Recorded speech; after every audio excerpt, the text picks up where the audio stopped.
আপনাদেরকে আজকে দেখাবো করলা গাছ। আমার বাগানের করলা গাছের বাগান আর কি, যে অবস্থা দেখতে পাচ্ছেন। এই লম্বা সারি করে করা আছে আর কি। তো উপরে ফুলে ভর্তি আছে, গাছে কিছুটা হলদে ভাব আসছে, কিছু কিছু পাতা। তো খুব বেশি ভাবে আসে নাই, যদিও আজকে একটা স্প্রে করে দিয়েছি, দেখানো হয় না আপনাদেরকে। তো এইটা দেখতে পাচ্ছেন করলা ধরে আছে। এই তো এদিকে দূর পর্যন্ত আছে। আজকে কিছু অলরেডি করলা তুলেছি, দেখছেন। এইখানে দেখতে পাবেন করলা সাইজগুলো মাশাআল্লাহ খুব সুন্দর আছে।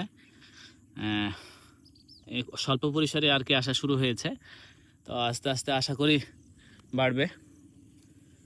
ঠিক আছে, ধন্যবাদ সবাইকে, ভালো থাকবেন, দোয়া রাখবেন আমার বাগানের জন্য।